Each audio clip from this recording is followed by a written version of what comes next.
Hello, Mr. 411. How you doing? Doing great, Zach. How's your day been?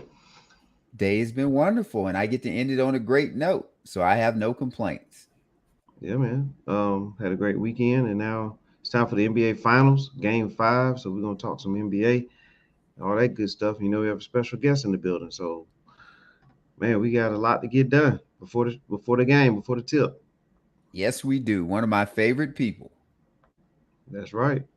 Sports Brothers, here we go.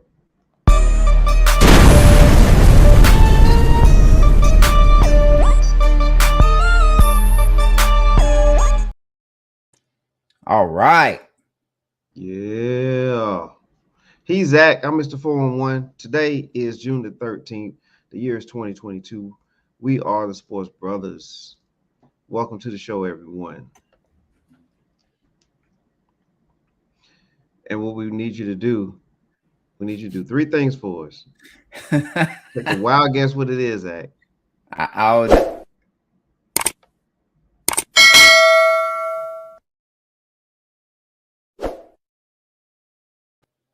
I would have never guessed that, so I appreciate it. Yes, sir. We need everybody to help us out there. Hit the like, subscribe, notification, share it with your friends, family, and do that for us. Doesn't cost you anything to do it, and it definitely will help the Sports Brothers. All right, Zach, we got to get going, man, because we have a special guest in the building. He's been here before, and he'll Yes, be he here has. again. And he'll be here again and again. We love the wealth of knowledge that he brings. Uh, this gentleman played a lot of ball over the years. He's been a part of the game as a player, a coach, whatever you want to think of. He's been a part of the game. And so we want him to share a lot of his knowledge, especially when we talk about some things that's going on in the NBA. So without further ado, we're going to bring on Mr. Henry Brown. Hello, Mr. Brown. Good evening, gentlemen. How are you this evening? Doing well. Good. It's always good to Doing, be here with you. that's right. It is good to have you. And before we get started, I'm just gonna say, Mr. Brown, hey, I can't forget about what you said about the twos when you was playing on the court. But yeah, they're either too big or too little. That is a great saying. Essentially, Yeah, there was no matchup. Yes, it make sir. Yeah, it makes sense. Makes sense. We're glad to have you on, Mr. Brown. I'm happy We're to be gonna, here. yes, sir. And as you know from the production meeting, we're gonna talk about the main thing that we're gonna talk about initially here is about the Draymond Green scenario. Draymond Green, he's not really having the best of NBA finals, um, but the team is 2-2. They have two more victories to go before they become, if they can, to win a championship. So as far as the team goes, that's working out. But yeah, the media has been tough on Draymond Green, so we want to talk about that. So we'll put the question up here, get rolling. All right. So is Draymond Green is Draymond Green's podcasting the reason for his subpar play? And I want to add a little bit more into that too. Is it fair for the media to include his podcasting and correlate that with his play in the finals? Is all that fair? How do you feel about that? And Zach, of course, you can chime in on this as well. But we'll start off with Mr. Brown. Okay, so you've left me with a daunting question. There's a great deal to unpack here. Yes, sir. This is what I'm going to say to you. You started out by saying he's not playing good. He's playing absolutely great basketball at the moment in time. And the reason I say this is because he's renting space in the Celtics' head. They're over there whining and crying. You know, how many times did people have bad things to say about Rodman, but he's in the Hall of Fame now? So now we fast forward to 2022, and you have, although I don't say he's a Rodman, I say he's the second coming. People dislike him. So the bottom line is, as I see it, is to win. And some people say, well, winning shouldn't come at any cost. That's the only way you can win. If you acquiesce or back down or take the high road, you're not going to be a winner. Winners have to step on people's feet. You have to make them uncomfortable. And they don't know what Draymond Green is going to do because they're uncomfortable. The last game, he walked by and touched the guy like real nice. The guy turned around and wanted to blow up on him. Mm-hmm. He got you. You can't allow anybody to rent space in your head when you're playing any sports, let alone at the level of the NBA. Everybody on the Celtics is whining about Draymond Green. So now you have the newspapers or the so-called, quote, sports authorities trying to convince us what he's doing is wrong.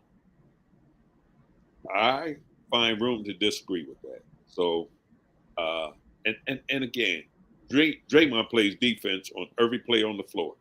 Every, not just one or two. The big guys, little guys, medium-sized guys. You can find him in and people want to hold offense against him. How offensive-minded was Rodman? He wasn't. Not much. Right. So again, today we're castigating Draymond Green. Tomorrow we're gonna sing his praise when he retires. All right. I see a smile back there. Yeah. That was Zach. Come on. Oh, well, hey, reason why I'm smiling there, Mr. Brown, is because if I say something like that, people gonna get on me and get mad or do whatever. So you say that since you the veteran and you play ball, they gonna listen because you know a little bit more. But I don't think Draymond is doing anything different for the most part than what he has been doing. I want to say like the past 6 seasons, he shot 30% or less from 3-point range. So he's been bad there for a while. Defensively, he's still playing like he normally would defensively, as you said. He's being an agitator. I think what is really being shown with Draymond, and I can relate to this, Klay Thompson and other offensive players on Golden State ain't doing a job. And because they're not doing a job, instead of Draymond being maybe your 5th guy that has to be a scoring option or your 4th guy that has to be a scoring option, he's moved up to something like 3 or 2.5 or whatever when he's not supposed to be there. So now he's getting more exposed. And I say that because, when I go play, I'm more of a defensive guy, hounder, do whatever. I can't be the leading scorer of the team. If I'm the leading scorer of the team, we're going to be bad, especially offensively. That's not my role. I need to be in that Draymond Green, Rodman role, Ron Artest role, where you go out there to defend, get you some garbage buckets. Maybe when the opportunity comes, because a guy that's a really good offensive player, i.e., Curry, Klay, somebody like that, creates something for you. You need to finish what you need to finish. But I think if anybody's expecting Draymond Green that he was supposed to get the ball in the low post, do some moves, make some shots over somebody, or get the ball in the high post, put the ball on the ground, get to the bucket, and he's getting 15, 16 points a game, that's unrealistic. That's not his role. And if I was the Celtics, I would want Draymond scoring 15, 16 points a game because that means Curry and or somebody else is not doing that. So I don't think he's playing bad. I think he's playing the way that he's playing. Now, unfortunately for him, and I will go to everything, what does it say? All's fair in love and war. Anything you do when you invite people into your lives as a professional athlete, they can bring it up. And if you want to go kind of like LeBron puts his family on Front Street, like especially his son or whatever. So if people start wanting to critique his son, he's got to kind of sort of take that because you putting your son out there in the light. Draymond Green is a pro. His podcasting is going to be out there, and I don't think times have changed. Anytime in life, no matter what you do, it can be athletics, business, your family, what have you. If you're taking time away from that, and when things start going bad, somebody's going to say that you're distracted or whatever. As my mom used to say, single track mind. And when he has a bad game or when the Warriors lose, podcasting is going to come up. But if they win this series, everybody's going to forget about the podcasting. So I think Draymond Green, for the most part, is just being himself. His game has, if you want to go slipped, you could say slip, but he's the same dude. Like you need, I'd be looking at Klay Thompson, Jordan Poole, that why are these guys not doing what they supposed to do? And I don't hear too much being said about them at all. They get to collect their paycheck, go home, get a good night's rest, and then come up. Show back up and play bad again. They need to be held accountable more than Draymond does right now for the offense. I think Zach, you gave us a great deal there. But yes, sir. This is what I'm going to say to you. The Warriors are not built for Draymond Green to score. When you look at that team, they live by the three. And the old axiom is if you live by the jumper, you'll die by it. For example, the other night I watched Draymond Green had a mouse in the house. That's a little guy on the baseline posted up. And somebody pulled up and shot a three. Now, conventional wisdom say you got a little guy in the house, you take him and you bang him to the basket and either get a foul or a layup. But the Warriors is not that team. They don't look to bang anybody. The Warriors is the type of team where they're going to run, shoot threes, and they're going to try to outlast you. And thus far, it's worked for them with the exception of one game. When Curry is hitting those threes and they're running him off that pick, you have a decision to make. If Draymond Green slip the pick and go to the hole, either he'll get a layup or they'll get that uncontested three. So I say to people that you have to take stock of the fact that the Warriors aren't a banging team. They're not built like that. They're built to beat you with the jumpers. So how you criticize Draymond Green for not scoring when he's not, the offense isn't geared towards his strength. You have to take whatever you get from him. I'll give you a classic example in this playoff series. Wiggins. People don't talk about it. He was traded from Minnesota to Cleveland. LeBron wasn't happy with him, so they sent him from Cleveland to the Warriors. He languished in the abyss of the Warriors for 2 or 3 years. This last game, he had 17 rebounds and 25 points? Who thought that he could give them that? But nobody talks about that. The focus is on what? Draymond Green. So I'll say this to you. If we look back at the history of basketball, particularly, it starts with universities, high school, and then on to college. If you look at Michigan State, any player that stayed there for 3 to 4 years in the NBA, they hang their hat on defense. They're going to rough you up. They're going to just give you the business and talk trash to you. And you need only go back and look at the program. When you watch Michigan State play in the NCAA, what are they doing? They're roughing people up. So I will submit to you that Draymond Green is living rent-free in the Celtics' head. Yeah, and we touched on that a little bit too in the previous show about Tatum. I remember even saying that they need to focus more on the play and less on Draymond because they actually have, especially offensively, they have the advantage there in a lot of places.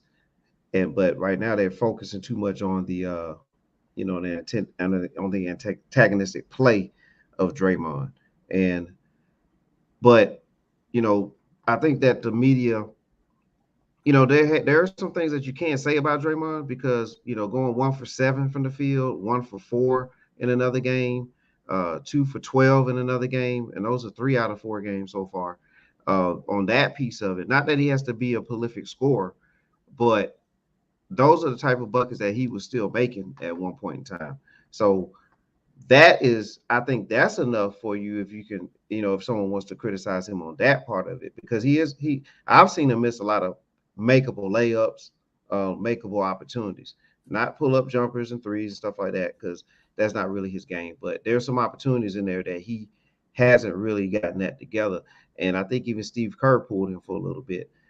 So with that part of it, I think that it's fair that media does that.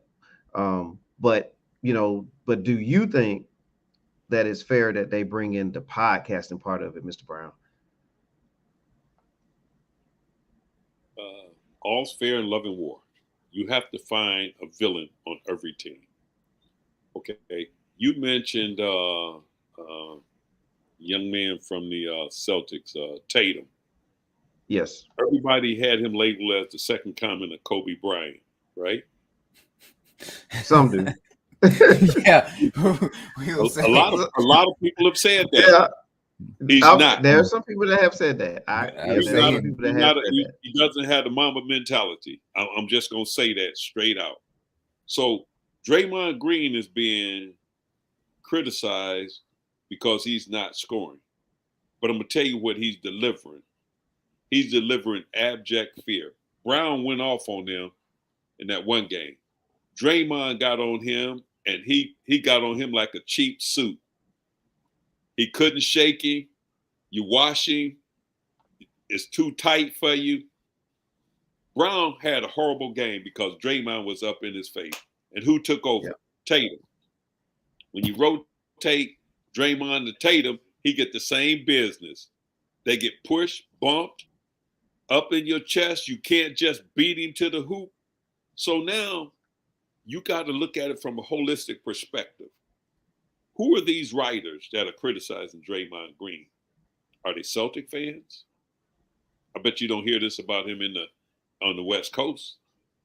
There has always been the East Coast bias in all sports. All sports. West Coast come on too late. Most of us will be asleep by halftime. so we'll get up and watch the game through the eyes of ESPN. What's this guy named? Stephen A. Zach? You watch Stephen A. Oh yeah, people do hear him. Everybody want to criticize somebody in sports because why? It makes money for them. Yeah, moves the needle. It doesn't necessarily make sense because I tell people stop and watch what he does. When one player gets off on the Warriors, the next game, who had me? Draymond. Yeah. Tell me what Brown did the last game other than complain. The whole game, he was up and down the floor complaining to the officials. And Draymond was trailing him everywhere he went. When he tried to take Draymond to the hoop and pull up on him, I know you saw that play. He shot an air ball. Yeah. So what's the best way to get him off you? Put him in the newspaper, and maybe the officials will read the newspapers and get him off you. All right. Okay. Well, look, we got another guest in the building. We need to bring him on, Mr. Eric Hightower. And he's been on a few episodes here. Hey, fellas. Hello. How you doing? Good to meet y'all. How y'all doing today? Zach, Henry Brown, old school player. I hear you, man. I hear you talking. Hey, don't take it out on me. Don't make this personal now. I'm saying that because I'm an old school player myself. So exception to that. Oh yeah, got to happen, man. So Zach, I got to say this as a disclaimer. You're dealing with above the Mason-Dixon line biases. All right. So what do you have for us, Mr. Hightower? What's your thoughts on the Draymond Green situation so far? To Mr. Brown right there, and I'm like, that's absolutely right. And I got one word, and Mr. 411, you heard me say this before. This is entertainment. So we have to look at the game differently.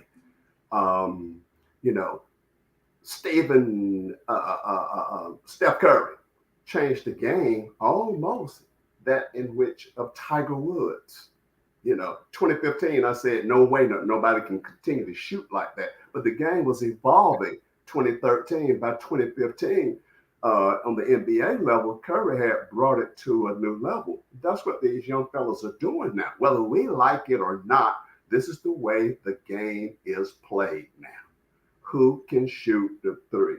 And I think I heard someone say a few minutes ago about the offensive rebounding. You look at it sometimes as an old school player. We're going to say, where's a rebounder? Where's the big man? It's not necessarily like that. 16 rebounds for who was that on the Wiggins. Wiggins, 16 rebounds for Wiggins out of the blue sky. Well, you're subject to get 10, 12 rebounds easily from even Curry. He is the model of what the game is centered around now. Now, whether everybody can play it or not, that's a whole nother story. But the name of the game now is centered around Stephen Curry, 2-time MVP, the greatest shooter ever in basketball history because he shoots more from a long distance. It has evolved to where we are now. And we have to address that situation instead of getting, whether we old school player Moses Malone or Dr. J or Andrew Toney or whoever. I mean, what about the 20 years in between that? Well, I mean, we still got your Kobe Bryant, but like Mr. Brown just said a few minutes ago, these guys today, whether it's Tatum or Brown for the Celtics, they don't have a Mamba mentality, okay? They don't have that type of gut basketball in the trenches. There is no way that you can, what Jason Tatum held 3 points, 1 for 5 field goals in the fourth quarter in the game 4 loss. That can't happen. That would never happen to Kobe Bryant. That would never happen to a Mamba mentality player. That just wouldn't happen. And then on top of that, he's a first-team All-NBA player, if I'm correct, right? First-team All-Pro. Shooting like that in the fourth quarter, it just doesn't happen. But, Curry has a lot to prove. Yes, he wants to win the MVP. He wants his team to win. He has the experience. He can take them on his back. Again, it comes down to adjustments. We know that we have 2 good coaches right here, right? One with a proven history, played with Michael Jordan, old school. And then a new kind of up-and-coming first-year coach right there. It's more of a chess match right now. Will the adjustments be made? Can adjustments be made? Who's ever hitting the shots gonna probably win. Who's ever getting the offensive rebound? You can make shots, you can win. That's always been the name of the game anyway. Who can put the ball in the hole? One of the greatest scorers ever. George, the Iceman Gervin, could score 33, 34 a game. But how many championships he had, right? But the game has changed now, and nobody can put the ball in the hole the way Stephen Curry, who can will you to a game victory. And boy, do they need it tonight. They need this win tonight. They need it tonight. In fact, they should win both of these games. Can they do it? I don't know. I just don't know. Well, we definitely gonna touch on that part of it, but I want to play a video of Draymond and what he said about and it was in reference to like the some of the players of the 90s and 80s and what they said about the modern players, and then I'm gonna play with but then we're gonna follow that up with Cedric Maxwell and what he said about some of the antics of Draymond Green, and then we'll get you guys' thoughts, okay? Just comes from growing up in Saginaw, playing at Vest Park, playing at the Silvertown Recreation Center. Obviously, in growing up, I watched guys like Gary Payton, Rasheed Wallace. I watched all those guys and how they went about their business. Dennis Rodman, you've seen those guys over the years, and I have a huge appreciation for Uncle O. How he enforced things. Like that's a part of the game. Like that is a skill, and so I have a huge appreciation for those guys. I saw what Cedric Maxwell said, and one thing that baffles me about the 80s or the 90s or whatever you want to call when basketball was so much more physical is some of the guys that be talking weren't the guys that was punching people. Like they act like guys was just walking around the court like I'm hitting this guy in the nose. There were a few guys back then that would lay you out, that would knock you out, that would foul you and get thrown out the game. Bill Laimbeer, Rick Mahorn, but everybody running around acting like they were that. Y'all were getting bullied, and so it baffles me when every guy, just because they played in the 80s, just because they played in the 90s, is like, man, if you played in our day, you get knocked out. Like, no, not really.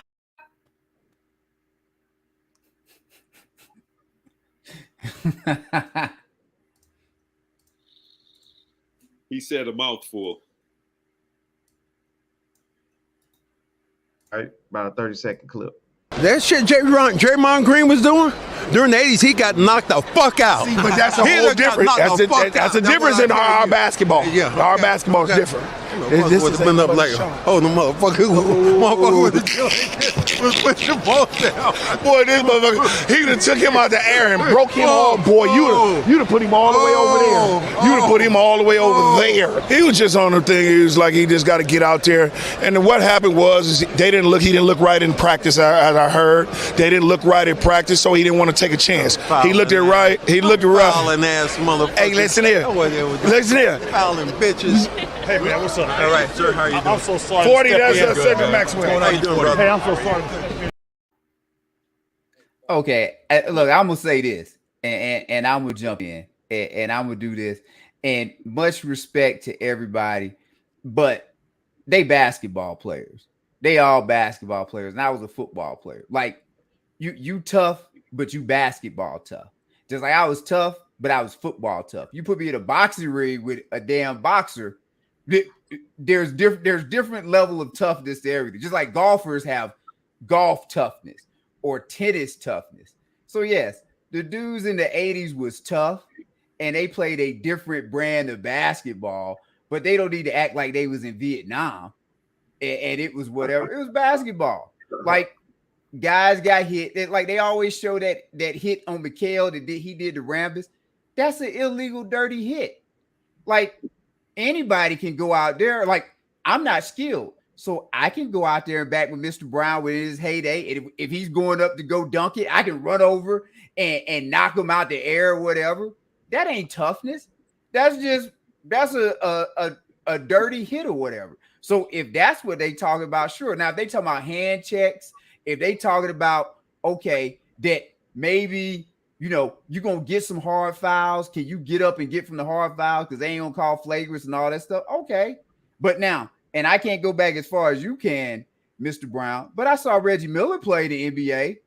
Reggie Miller seemed to make it through it, and he was a slim dude, and he's the smallest guy I can think of. So I guess all I'm saying is, like, I get Cedric Maxwell and everything, but a lot of that stuff was just guys doing non-basketball stuff. And if you want to count punching and all that stuff, like if I go sucker punch somebody when they not expected to get punched, it's gonna look good.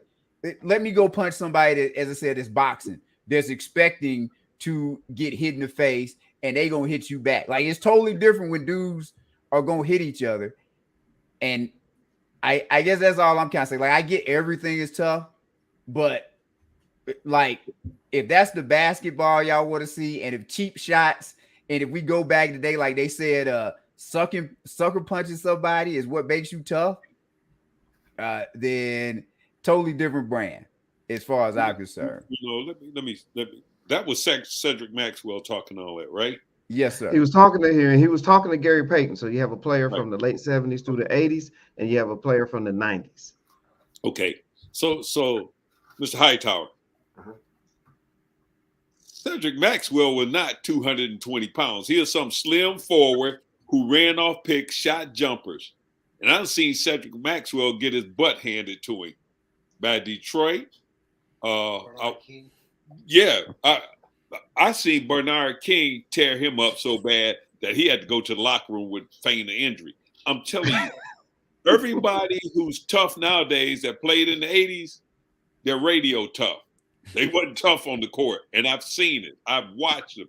You got your respect based upon your level of tolerance for rough stuff. So Moses Malone was 6'9". You ever see anybody swing on Moses Malone? Mm-mm. Mr. Hightower, you remember Gus Johnson who played Baltimore Bullets? No way. You ever see anybody swing on Wes Unseld? That's right. We could go into a host of players. Dan Roundfield.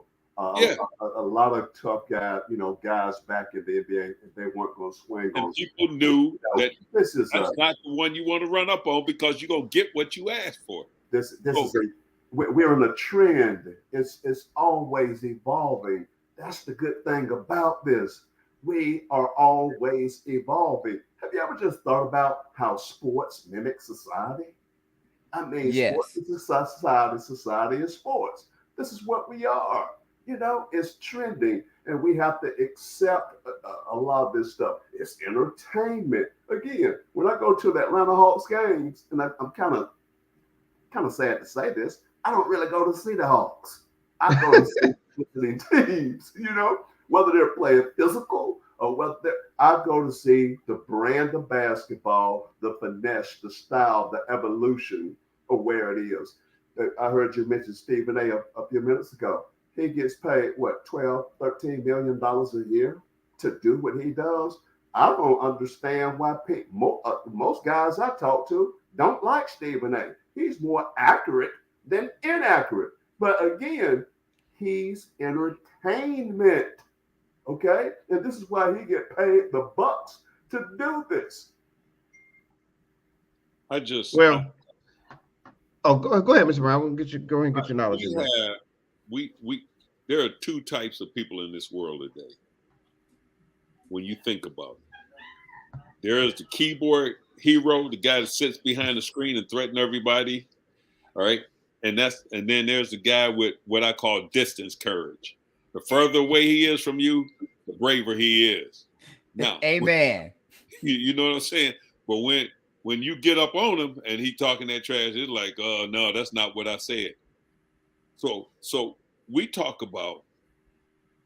I come up in the area where you talk about don't run. I done been thrown on the concrete or playing on the asphalt and got undercut. You either get up and you play or you get up and you scrap. You scrap for a minute, then you take it out on him on the next jump or you dunk on him in his face. And then you talk about his mama on the way back down the court. Mm-hmm. That strengthen your game, your resolve. Can you take it? I've heard the word bandied about dirty. I like enforcement. Everybody that's ever played the game of basketball, they tell you, don't ever let anybody run across the paint without giving him an elbow or a lick. Make him not want to come back. Now, as small as I was, if you came across the paint, you're going to get a forearm. I'm going to shiver you. And if I get called on the foul, you come again, I'm going to shiver you again. Eventually, it's the will is what you're trying to impose on people. So all these latter-day tough guys, I applaud them. But Cedric Maxwell was not tough when he was playing. And I don't care what anybody says. Well, I'm glad that you guys, and I'm glad that you and Eric have brought that to light. Now, Cedric Maxwell, he was an excellent player. Is that fair to say? Yes. Fair to say. Okay. He was MVP of one of the championships. He could maneuver himself around the bucket with the Celtics. When he's talking about former MVP of a playoff series, I mean, he had meaning. I guess he calls himself the new voice of the Celtics because most of the old ones are dead, or even when they were superstars, whether it was Bob Cousy that never shot over 40% from the field and did primarily all his ball handling with his right hand. And as I heard someone say the other day, he played against plumbers and electricians and such, Entertainment. Cedric, and we know what Gary Payton is about. I mean, Gary Payton still suffered from Michael Jordan. I mean, so, we got to listen to these guys that, so to speak, that's supposed to be the analysts of old, talking about the guys up to date. And I like the evolution. I like the entertainment.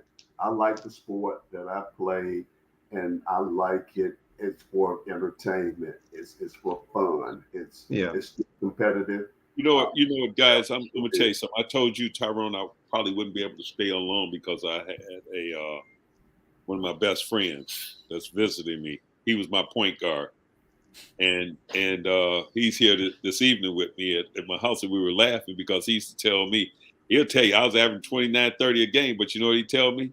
Get me some rebounds, or I'm not coming to your side of the floor again. We used to curse one another down the floor because I wasn't getting my touches. But you know what that made me do? Get on the board. When I got rebounds, he'd find me on the floor. I'd be like, yeah, well, I got to adjust to get on the boards because he's not coming my way. Yeah. Well, and you mentioned something too earlier, Mr. Brown, about cutting through the paint and getting, catching the forearm, cutting down the middle. And if you go back and, it's 2022 now. So I think a lot of times when people say players of old and this, we need to be more specific of what decades now, because we have the 2000, we got the 2000 era, we got the 90s, 80s, 70s, 60s. So, but back in more the 90s, 80s, and probably 70s, I'm sure of, that's how the game was played. So I understand where some of the gentlemen are saying, you can't right, you can't do that in the modern you can't era. cut Like, through the paint, Tyrone, without getting a lick. They well, still tell you don't let somebody just come in the paint. Well, I think that's different, though. And I don't mean to cut. Because but it's relative. I get that, but you really couldn't, like, if you did, you're going to catch that, and that wasn't a foul necessarily. You know what I'm saying? So I think a lot of things, even like the flagrant fouls and things like that. So what really should be said is that the game was just allowed to be played differently during a various eras. And so, that's really what it is, because when I remember, and Hightower, this as an official, if you talk about the evolution over time, referees have been instructed to call games a certain way and to call fouls a certain way. And so, I mean, you go back to when we were first officiating, it was a more physical game because that's what we allowed it to be. You know what I mean? Like, not us, but the leagues have allowed the sport to be that way. The more you move forward, the leagues are wanting the games to be open, more offense, favor the offense. And even in football, you can see that where the scores are going up. So I think that's really more so what it is that just how you're allowed to play the game. So, I think that it's a little bit extreme when you just throw it on all the players. You only can kind of play in the era that you're allowed to play in. And well, this is what I want to go back to real quick. Includes society. Yeah. Okay. Well, you want to go back 10 years ago, I heard you mention refereeing then, right? How has society and culture has changed? Okay. You have parents, students, what have you now. They will come out of the stands and they will want to fight you during game, after game. So again, and we have to referee the game. We have to look at it differently, but it mimics society on almost every layer. It's almost like saying, I mean, it's politics. It's politics everywhere, but the politics, culture, society, mimic sports. Sports mimic society. It's always an evolution, maybe sometimes a revolution. Yeah. And which hand does that? Well, I'm just gonna go with, I get what you're saying, and you're like, to me, you trying to cover for Cedric Maxwell. No, I didn't even mention Cedric Maxwell. Well, but it feels like you're covering for what he said, because like the no, physicality. I'm not covering for what he's saying. I said it feels like. No, it's like, not. I'm telling you, it's not. I'm telling you. Okay. I'm telling you how the game has been. But see, that's why I feel like you're covering for him, because I get the freedom of movement. Okay. I get the freedom of movement, that you can chuck guys and that you can do things, but I'm gonna go back to, once again, doing a blindside foul on a guy or something of that nature is not toughness. Like, that's not showing tough. If you want to say these guys can't play through, like Mr. Brown said, hey, you get fouled, like, and I'm saying, like, you get a kind of legit play on the ball foul, like you out at the park, you get knocked down. Okay, now you got to get back up and play through that or whatever. Okay, that's toughness, that's whatever. But as I said, if you're going up for a dunk and a guy is coming blindside you or something like that, that's not toughness. Like, that's not showing me anything. So if that's what these guys are talking about, that, hey, you can't do that in the 80s anymore. You can't go, I guess, go get in the fisticuffs with a guy, whatever, like whatever. Okay, it's not boxing or whatever. All of that ain't toughness. But if you're going with, hey, guys going to the rim, they can't get hit anymore, you can't hand check them, you can't do this or whatever. Yep. I would argue that yes, because, and really going back to kind of what both Eric and Mr. Brown said with Tatum, and I'll go kind of Tatum especially. Tatum, while I'm not gonna go to the Kobe mentality thing or Mamba mentality, because he definitely doesn't necessarily have that. A lot of players don't have that. He I kind of see the thing that I see with a lot of young guys when I go to the court and play now. He ain't got any kind of, but like he just kind of out there playing. Yeah. He gonna let I'm you with kind you of on that. push him and kind of do whatever, and he just gonna go back and play.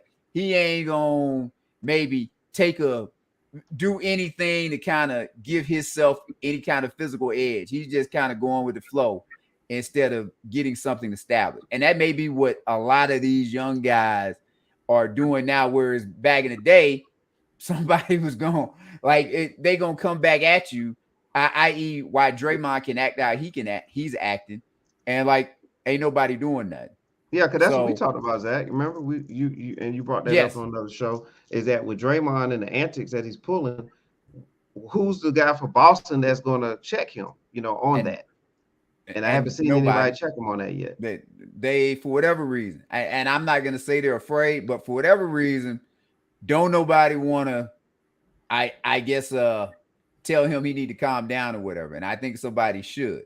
Yeah. Do you guys think maybe somebody like Al Horford should step in there and be more of an enforcer on the Draymond situation right now? Because he is kind of out there bullying these guys, in my opinion. Yes. Should Al Horford make mention of what? No, should he step in a little bit and check Draymond a little bit? He can't check Draymond. Even Draymond has so many liabilities right there, offensively speaking. He can't check it. You got to understand too.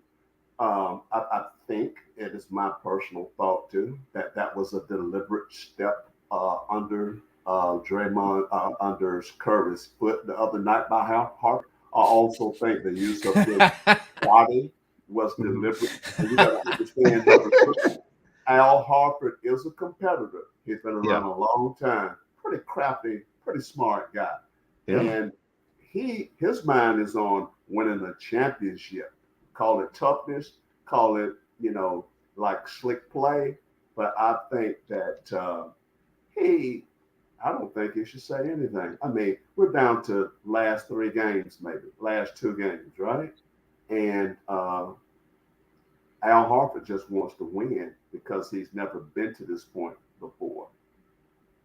If I may, I think yes, I heard the question is, should Al Horford check or put Draymond in his place, correct? Correct. Yes, sir. Okay. He's not cut like that. Even when he was not like that. Al has tried, his entire career has been spent avoiding smoke. You have never seen Al Horford get up in anybody. You can slap Al Horford in his head, in his face, and he'll just turn around, look at you, and go down the court. He's not built for that kind of action. That's right. His thought process is not even there for that. No. So I consider Boston. You know what I say about Boston?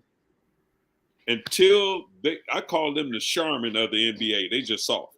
Until they get them somebody on their team that can impose their will on somebody else, they got lucky to beat Milwaukee because Milwaukee let them off the hook.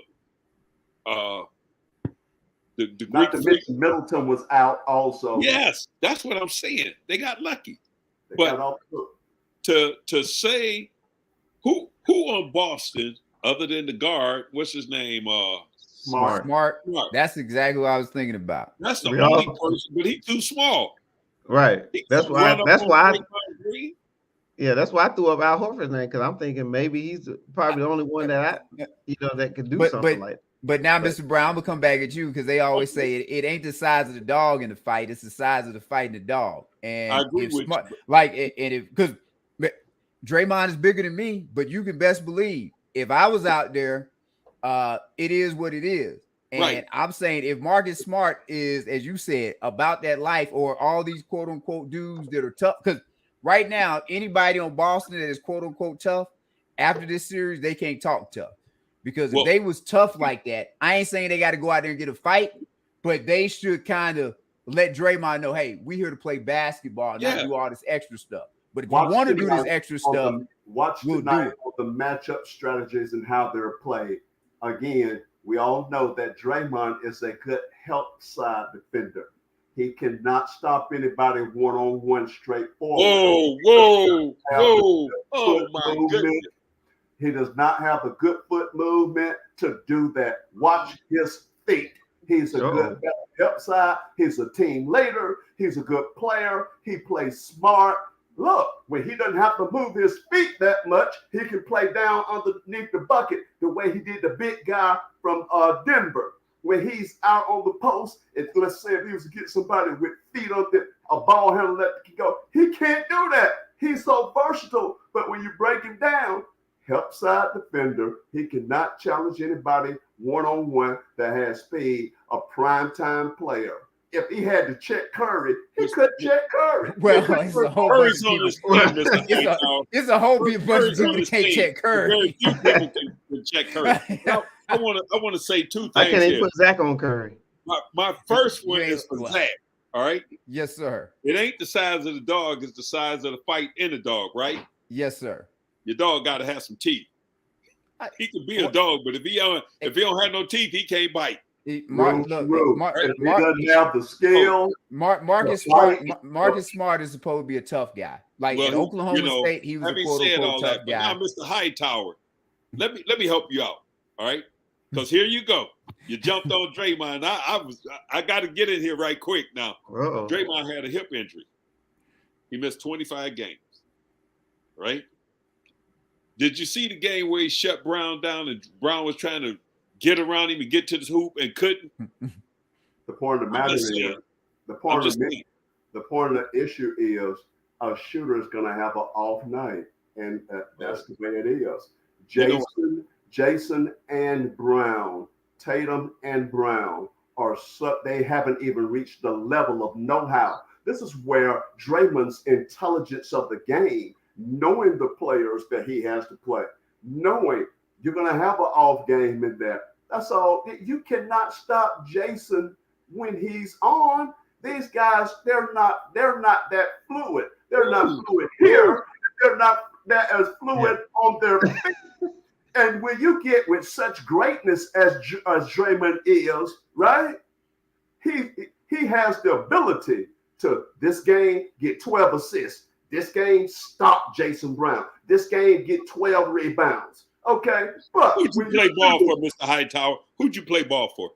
I played at national champion Southwest High School, state champion Southwest High School. I went on to Georgia Southern, became the leading scorer, captain, first ever NCAA Division I basketball. Many people say I played under one of the greatest coaches in high school basketball history, Donald Richardson. I was a point guard. I've been there. I played with Dick Vitale on the sideline talking about my game.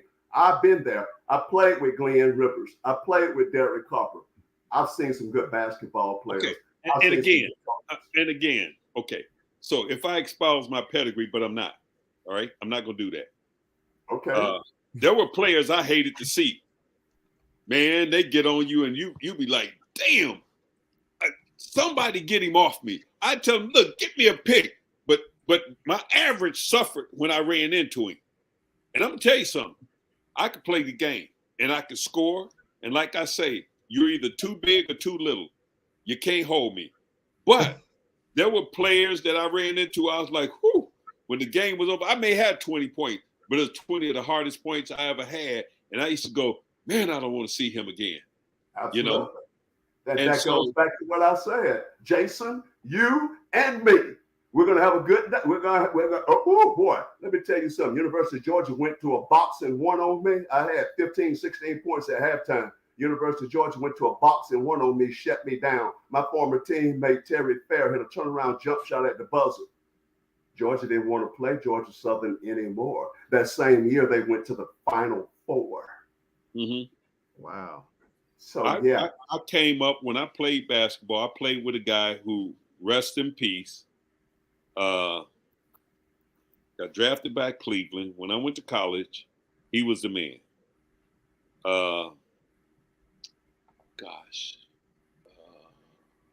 You say Terry Fair. His name was got drafted by Cleveland, got killed in a car wreck. His name is Terry. I tell you what, Glenn Rivers was a pretty good defensive player, and he was solid and strong as a high school player. What's his name? Dominic Wilkins' brother. I played against him. We all know he had a 13-year successful career as a defensive player too. Those guys were really tough, and I hated seeing them in high school. I hated to see them in college. Hey, but the only thing I'm gonna throw in there for you, Eric, is this, and I think this was where Mr. Brown is going. You gentlemen are older gentlemen. Tyrone and myself are older gentlemen. I think the society that we grew up in, it taught you a different level of toughness. I would say definitely Mr. Brown learned a different level of toughness than I learned having to grow up.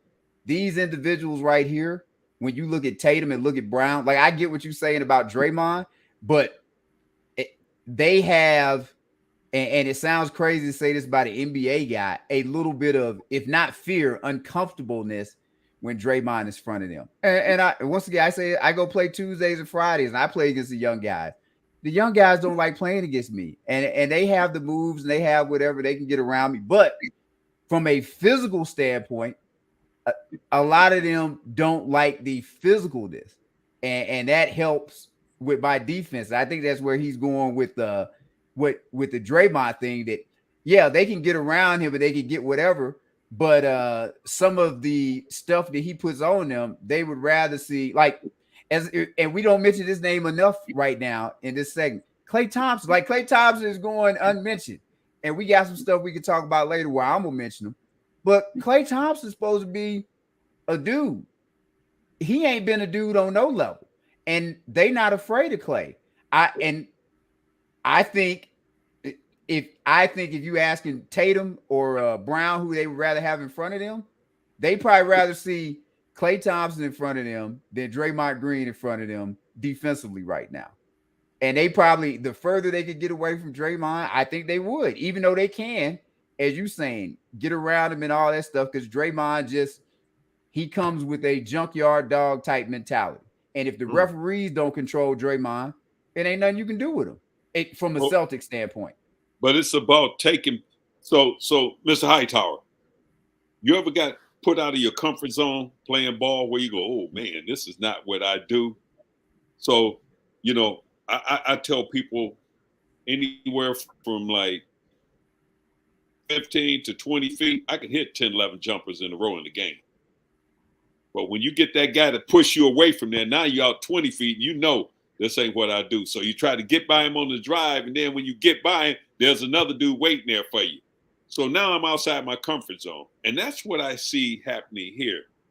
Comfort zones are being challenged by both sides. They're trying to push people outside their comfort zone. Well, Curry don't have a comfort zone. His comfort zone is when he walks in the field. You know what I'm saying? So 6'3" or 6'7". He doesn't have a comfort zone. He's going to find a way, because he changed the game the way Will Chamberlain changed the game, the way Tiger Woods changed golf.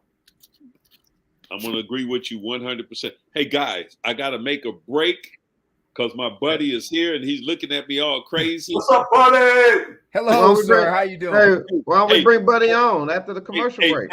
As a matter of fact, his name is Lil Buddy. That's what we used to call Lil him. Buddy! Well, Mr. Brown, can check with Little Buddy, see if he just want to make a brief appearance after the commercial break. That's him. That's Lil Buddy. Hey, fellas. All right, Lil How's Buddy. it going? What's up, Little Buddy? That's my Yes, point sir. guard. He's your old school player. Hey, if he didn't get the rebounds, he didn't get the ball. See, that's a true. That's a true floor general right there. No, it's not. That. Hey, If you didn't no, hit it's the not. I boards- should have played with you instead of Tyrone. I like that. If you didn't hit the boards, you didn't get the ball. Yeah. Yeah, I like In the that. story. I hope you hear that, Tyrone. What's that? Because that's the mentality you should have. Not the person that gets the boards doesn't touch the damn ball. What? Hey, we used to do one thing. They get the rebound. I break to the right or the left corner, fast break. We used to kill them.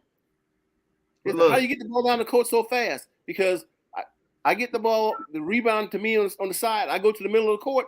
By the time that they throw the rebound to me, he fill in that lane. That's And nice. guess That's what? nice. It's a dunk or an easy layup. Well, I tell you what, little buddy, I'm glad you're here. We want you to. I got a question I want you to answer, but we Okay. have to take like a quick break, like maybe Okay. a 2-minute break, Okay. and I I mean, want to bring you back. Now I'm gonna ask this question right now for everybody, and then when we come back, we're gonna answer it. All right, we're gonna come back and we're gonna have about maybe about 20 minutes to work with, and 30. about 30. And the question is gonna be, is Steph Curry the Finals MVP, whether his team win this Finals or not? But don't answer it. We're gonna come right back. All right. okay. All right. I read that somewhere today. Someone said that. I heard that. Okay. All right. Well, Okay. we're gonna get your response on that when we come right back. All right. Okay. Good deal. Good deal. All right. All right, guys. All right. Thank you. All right, guys. We just need everybody to sign out for just a moment. We'll be back. Okay. Hank's out. He's up front. Hey, Yeah. Hank. Hey. Hey, Zach, you go we ahead and got take him. everybody out for me. All right. They want you to sign Okay. out. All right. got We'll him. be right back.